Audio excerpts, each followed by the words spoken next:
Okay. Max, thank you for coming. I know it was a long way from Arkansas. It is a long way from Arkansas. It's a pleasure to have a world-class clinician and trainer like yourself here. All right, well, I appreciate that. We are with the two-time world champion, both Michael Mastagni and Sarah the Mule, 2014 and 2017. And let's talk about this first then, since we're doing this in a reverse order here. 2014 and 2017, what happened to 15 and 16? Why isn't she the world champion all the way through? Tell us a little bit about the accident you had to overcome and stuff. Well, it started in 14 with a good friend of mine, Terry with 3 Bells Mule saddles. Terry called me, he sent me pictures of this saddle, and he urged me to compete at Bishop, which I've really never done. We go to Bishop to meet folks like you and to market our animals and sell livestock. But we went. I showed Sarah as a green mule. She'd never been shown before. And we were fortunate enough to succeed in winning the title. I had planned to come back in 15, but I bought a horse, and it was a horse, you know, like so many folks had bought. A broke horse, a gentle horse, but when the drugs wore off, and after the horse trader had cashed my check, he was a bronc.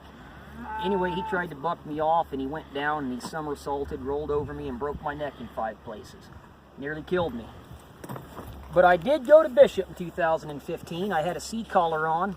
I wore my tennis shoes and my shorts most of the week, and it got pretty hot and itchy with that collar. But we had some nice young men help us with our animals, and we moved a little bit of livestock to lighten the burden while I was recovering. And then in 16, our luck was a little bit better.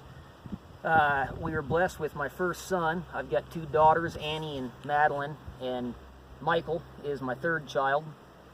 So we took 16 off for the birth of Michael, and then Terry called me again, and he sent me pictures of the saddle. So I'm assuming, because there's a lot of events that you had to compete in to be the High Point World Champion. It wasn't just one event. It's the Correct. overall. Correct. So you must have traveled around and did a lot of shows and a lot of practice getting ready for that many different events. Well, you would think, but You would think. I called my sister and I asked if I could borrow some jumps. My sister and I, we used to be in the horse jumping industry with Warm Bloods, and she loaned me some fences, and I think that you walked past them earlier. They're still stacked up outside the barn. I never got them put together. I went to Home Depot and bought some PVC pipe to set up a pole bending course, and that never happened. On Valentine's Day, my wife beat me into the Sweethearts race, and we showed the mule. So she went to 1 barrel race, and we saved a lot of calves. It was 30-something below zero, and I was scared to ride a horse, so this was my go-to ranch animal this winter. But outside of that, we never did practice, and we really don't show. The ranch keeps us too busy. So basically, she's just actually a really good ranch mule, and not technically a show mule. And so, because her main competition was a sure enough show mule. Yes, who did travel and compete and try to get ready for it. In a darn good show mule with an extraordinary jockey on its back. My competition was Miss Junebug. The Stutzmans owned that mule, and I believe that came out of the... Sean Peterson. Yeah. I was selling a mule at Jake Clark's 2 years ago, I believe. Yes. Like that. Yes, sir. And Rebecca rode that mule for a year, and she was by God tough to beat. She was a worthy competitor, to say the least. But the ranch mule pulled it out and the cowboy. The ranch mule has a heart the size of this ranch. We've been in really sticky situations, and she's always pulled through. I think she loves me and trusts me so much that she just is willing. She'll do what I ask of her. When that show mule, not any show mule in particular, but the average mule maybe doesn't have that bond with rider because they haven't been in those life-threatening situations where, like a pair of soldiers in combat, you depend on one another. Well, not even life-threatening, just to ride around here and check cattle and gather cattle. We've been out here for a week. It's hairy just trying to cross the pasture out here. It's rough country. Just solid rocks everywhere. Something's got to be extremely aware of every single footstep. You couldn't canter through this on your average horse without breaking a leg. You know what I mean? That's so why that, I mean I would say, I mean, I could just ask you why mules on your ranch, but you know, I mean, that's basically the answer. Just to do, not even trying to. I know I do a lot of extreme riding, and like Ty Evans, those guys go jump off rocks and stuff. When we look for things to do, you don't have to look for it out here. We look for easier paths to take. Right, it's we going to just be can't there. find them. Right. So it's pretty. This is rough country out here, and so not only do you have to ride the rough country, but you're actually going to have to take this particular mule, and I've watched him ride it. So he's not this mule's he's been offered a ton of money for this mule, and he's out there gathering cattle on it just like any other working ranch horse or working ranch mule. It's got a rope, it's got to hold the cattle, and it's got to run a cow down in rocks that most people wouldn't ride through, and hold one in it. We were offered $119,000 just this May, and this mule could colic, it could break a leg. You know, Oregon Wolf number 25 could try to eat it this winter, but she's worth $1 million to me, and it'd be like selling one of my kids. She's not on the market. Probably, tell us about how you came about owning her in the first place. I came about owning her by nothing more than sheer good luck. We were at a sale in Sedalia, Missouri. No, I believe it would have been Columbia, Missouri at that time, the Boone County Mule Sale. And we looked for mules that are gentle, quiet, safe trail mules, and then we improve them. If they've got some athletic ability, some cow potential, we go on and we make a better animal. But we try to buy a mule that we can market to a customer the moment we own it as a good, gentle trail mule. And this mule was not it. She was 2 years old. She was started under saddle, had about 6 or 8 rides on her. And I liked her. I asked the gentleman if I could step on her, and he was hesitant, you know, to let a stranger ride a mule with 6 rides on it. Anyway, I was the high bidder in the arena, and like me, he saw the value in her, and he declined the final bid. He turned it down. But I tracked him down, I located him in the barns, and I bought this mule privately for more money than most 2-year-olds are worth. And I was so convinced I had a good mule at 3 years old, I took her to a sale. I bought her for resale, that's our business. And when she was 3 years old, I took her to Tulare, to the Tulare Draft Horse and Mule Sale, and put a $6,000 hold on her. She brought $5,500 in the arena, and I no-sailed her, paid my fees, and took her back home. As a matter of fact, a good friend of mine, Mark Cooley, he called me looking for an extraordinary mule. And Mark knows the value of a mule. He'll pay for what a mule's worth. Her 3-year-old year, I offered this mule to Mark on trade, straight across the board, for my wife's good barrel horse, which I believe was a $50,000 or $52,000 Panther Mountain horse. And Mark called after a period of time and said that she was really a nice mule, but there was just something about her that he didn't quite like, and I wound up exchanging her. We guarantee all of our livestock. If a person has any kind of qualm whatsoever, we'll swap it for a different one. So She was already the world champ at that time. no, right? no, that was 2013. And thank God, and thank Mark Cooley that he sent her back to me. And in 14 is when we won the world the first time. And at that moment in time, I took her off the market. But if I hadn't have been at Boone County on that particular day and hadn't have just seen I couldn't put my finger on it, but her eye, her demeanor, her conformation, her pedigree, which I, by the way, don't recollect. I looked at the gentleman that was selling her, and I thought, her dad's a jackass and her mommy's a mare. I really didn't pay much attention to that pedigree, but whatever was in those genetics, it manifested itself in an outstanding animal. You traded the guy back for a year. You didn't think he ended up liking it get long, so it was a better fit for him run into that sometimes, you know, the ones that they like, you're like, and the ones that they don't like literally might be a world champion. Yeah. Yeah, he took a mule that's a nice mule, quiet, gentle mule, but no more than a trail mule. And you and I would be bored to tears to ride it. Right. So it's just, that's part of the Hard to tell. Yeah, it's hard to tell what it is. But at the end of the day, what's important, and you know, our business model is make people happy.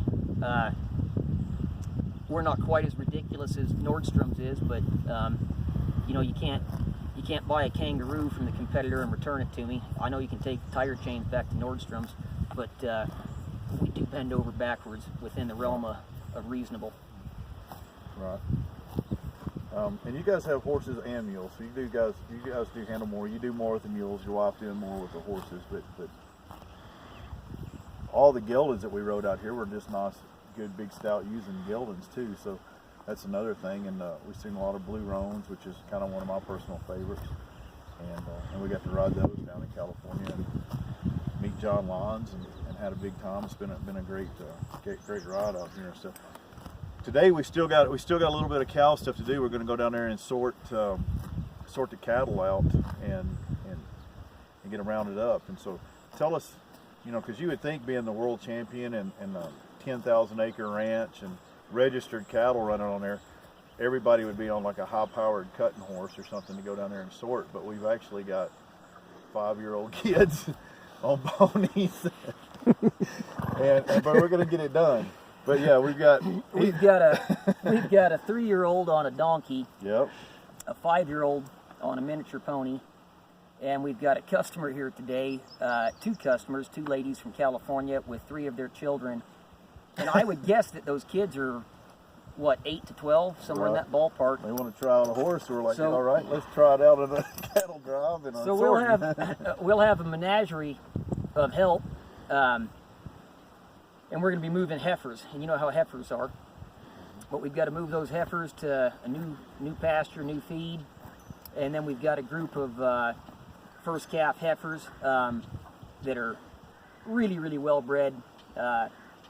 We bought some animals from Baker Angus up here in northern Oregon, and they'll be fall cattle that calved too late for their calendar, so I bought them to convert them to spring cattle. So I've got to get those heifers off of them out of the group before the mature bulls potentially breed them, and then I've got to get those replacement bull calves out before we have any issues. And with these registered cattle, unlike commercial cattle, they're so efficient that they do come sexually mature a little bit sooner than your regular bovine. So we try to give ourselves about a 30-day buffer. We don't like to push things to the limit. Right. So I mean, I think a lot of people, when they think of these big cattle ranches and stuff, they're thinking about all these, you know, these top-notch cowboys and all their super fine horses. But I think that the average rancher is just really, he's just got to be motivated and work his ass off and make it work however it's going to be working. Because you've got this is what's got to be done today, and so you've got some guys up here visiting and hanging out and riding. They can ride a little bit. You've got people wanting to buy mules. You got your own kids. You got their kids. And so you just gather them up with whatever's comfortable. And I think that's how the reality of most ranching is you try to get your neighbors to help or whoever to help, because day in and day out, that might not be what's going on. But so you've got to do all this stuff with the ranch stuff. You've got to do all the hay cutting. You've got to deal with marketing, train the mules, train the horses, deal with customers. And so your days are pretty, you got a lot of open time to be training mules, don't you? So this is what I'm saying. Just the day-to-day work life on here is literally just being a rancher, and just work life is really the only training this mule had, and it become a world champion. I think that there's a big overlooked market in just ranch mules. You know, people are always like, I just want a trail mule, or I'm going to go show. And you don't know how many times people have called me and asked me, do you have a show mule? That's not my thing, really. I don't show. I don't want to do that. I don't want to. But I mean, you can't argue with that. I mean, it's the world champion, and she's a ranch mule, 100%. Well, I think it gets into marketing and price points. A lot of people don't want to spend the money on an animal that's got that additional ability and that greater potential. And what I always tell my customers is buy the best animal you can afford. But if you want a trail ride and you don't need to rope, and you don't need to discharge a firearm from in the saddle.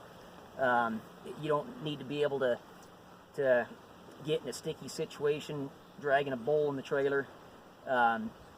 That's all going to translate to your success on the trail, because when that bicyclist comes around the corner, or that dog jumps out of the bushes, or waterfowl jumps up off the river, these ranch mules have seen it. They've been around heavy equipment, commercial logging outfits. You go past that compressor to check on Bill and see how the mechanicing's going, and all of a sudden that air compressor purges. One of your employees thinks it's funny to pull the air horn when he rolls the Peterbilt past. All of that stuff. The employee does that, or the owner of the ranch does that? All of that stuff. I'm pretty sure that's the owner of the ranch that does that. Only when I'm driving. Right. I hear you. Yeah. I tell you, one of the things that we notice when we're out here and stuff is that... Is that mule spoiled and rubs on you? Yes. But another thing that you notice out here is that it's such a variety of hills and mountains and stuff. We were talking about this the other day, that just on basically you said like there's 10,000 total square acres, but in a 2,800 acre square, it's actually more like 10,000 acres, because the hill. So like if you had a 20 by 20 cloth on a floor, that's covering a 20 by 20 foot area. But if you put 10 chairs in there and then make the cloths go all over it, then that cloth doesn't even cover the chairs, and so you got all this open space. So it's a lot more ground here that they're covering, and you get these cows and stuff out. So when you're going out there riding, Max, 2 years ago, back there on that Ferguson Mountain, I bought 9 miles of fence. We had it surveyed. That was a land acquisition from Geldwin Timber, and it's contiguous to us. It was surveyed at 9 miles, and it took 13 miles of fence to get around it. right? On two sides. That wasn't a block because it's contiguous to us, but 2 sides of 9 miles shook out to 13 miles of wire. And some other things that you have to deal with, the ranchers deal with. You got the wolves that come through here, and we talked about that when we were in Wyoming, that the wolves damaging and stuff. But the wolves came through here, killed the calves, and they're not honest with you about where the wolves are or not. And you talk to the state trapper, and they're going to tell you one thing, and the government tells you another. So your rancher has to deal with wolves daily. And, well, our local fish and game guys are excellent. I think most of the political problems stem out of Salem and Portland, but it's hard to know how much of your predator issues are wolves or lions or bears. And we had a bad winter this winter. Lots of sub-zero. I think we got down to 32 degrees below zero. We even had trouble with feral dogs, believe it or not, out here this far. When winter conditions are that tough, things get hungry, and those calves are an easy target. Yeah. And you've had issues with the politics with the water rights and stuff from Indians that you have to deal with, where they're saying you can't spray your crops, or you can't do this because it's going to drop the river levels for a fish, and then if they can get you if they don't allow you to irrigate for 5 straight years, and you lose your water rights to your land. So there's a politics of that kind of deal that has to be going on. You've got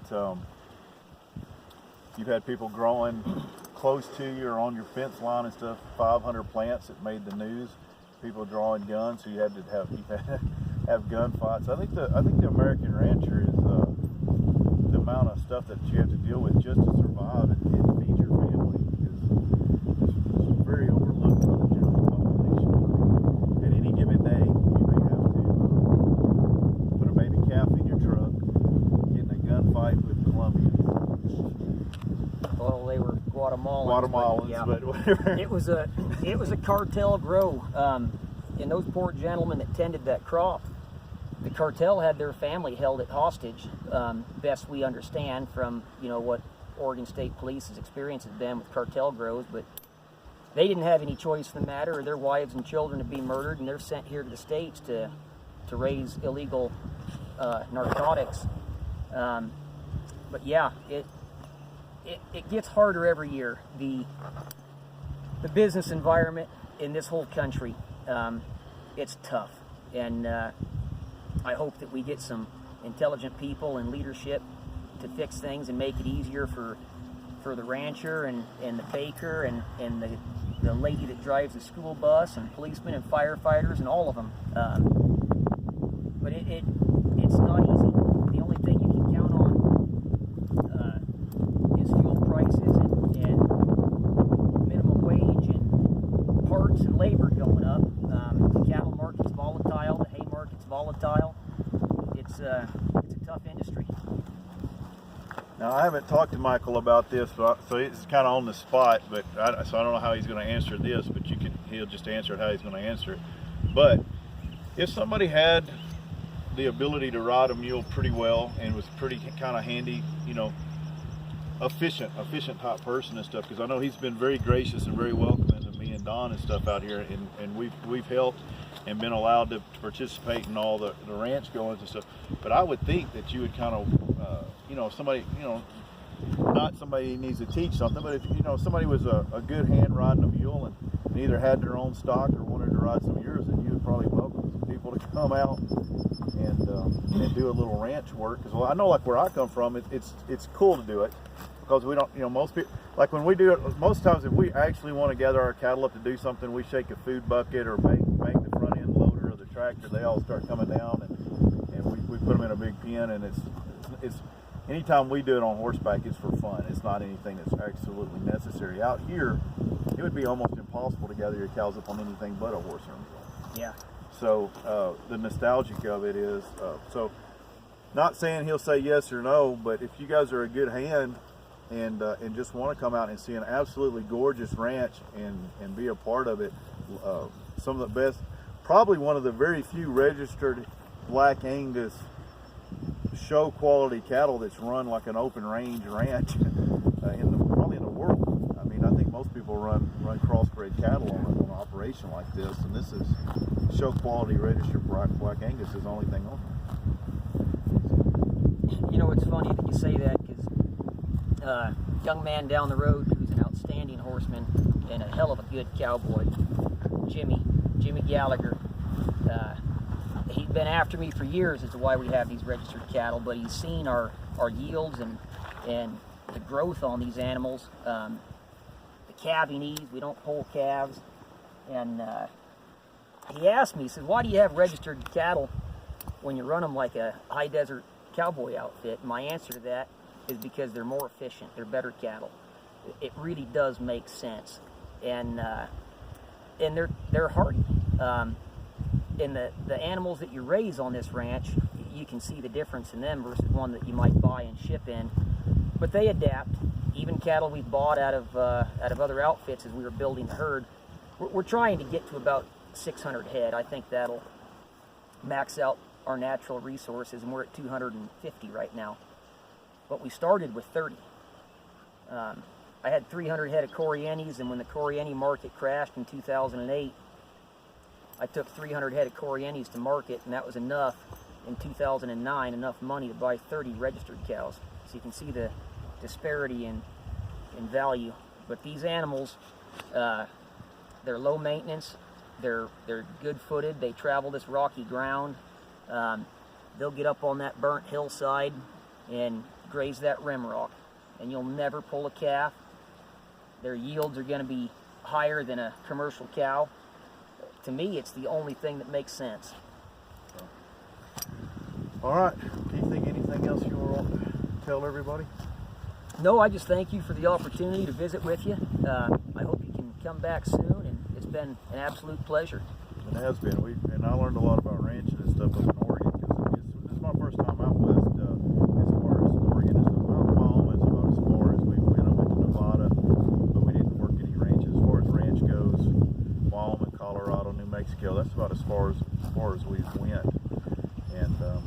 And every ranch is run a little bit different, a little bit similar, but this is the first registered herd that we've been on, and probably the first one that's real active in selling, you know, high-end mules and high-end ranch horses. I mean, that's enough, because I sell enough mules that I know how busy just doing that is. And that's a lot. And you throw in all the other stuff. when I was a kid, I had it pretty easy. I shot horses for a living. But when I was going through high school, and I went to UC Davis, most people don't know my academic background, but I got an education, and my dad, he was raised on a ranch that went broke, so he knows how tough agriculture is. And my father went into law. He's an attorney. He's got a practice in Sacramento, California. They represent law enforcement and firefighters. But anyway, my dad pushed me really hard in the direction of academics. So I went and got a master's in business at Sacramento State University, and I've always thought it'd be nice to just have a business that was strictly commodities, hay, cattle, and that sort of thing. But as the years progressed, I realized people don't want a horse or a mule that you need to ride all the time. People want a horse or a mule that you can catch once a year and go elk hunt. People want a horse or a mule that they can go to their white-collar suburban job and put it in the trailer on a weekend and go to the trailhead. So part of our success here is having too much on our plate. Without counting right now, I believe we've got 50 head, and it's about half horses and half mules. And then you get into another strange dynamic. You know, today we're going to work cattle. I'm riding her. I probably ought to ride something else, but if you need to do a job, you take a good one. So oftentimes the one that needs riding gets neglected. But if he's not gentle enough, you can step on him and go ride without lunging him or jipping him around. In the dark or on a cold morning, we can't use them. That's our biggest criteria. Right. There's definitely been no, we have not warmed up, lunged. We have done nothing but, I mean, we haven't even trotted out. I mean, we literally have put the mules or horses, saddled them up, put them in a trailer, drove past the herd, got on the far side of the herd, jumped out of the trailer, and started working the cattle. There's been zero warm up of any form or fashion on any given day. You know, you asked about my arena, and I'm pretty proud of it. It used to be an airplane hangar, and in addition to ranching and all the rest of it, I do quite a bit of steel work. I'm not much of a carpenter, but I love steel. I believe I bought that arena 5 years ago, or bought that airplane hangar 5 years ago, and it laid in the snow and the mud and the sagebrush for 3 years until I built it. And then it took me 2 years to build it, and I believe I put a total of 17 days into building it over the course of 2 years. So when we started out here, this was the arena, and we rarely ride inside that sandbox. The work is out here, and in between gathering stock, if you're out there on that field and you need to take your animal in 2 hands and collect it and get them to supple up and break at the pole, those circles and those figure eights get jogged and loped out there in that country. Right. All right, well, it's good talking to you, brother. Come back soon. We will. We'll see you.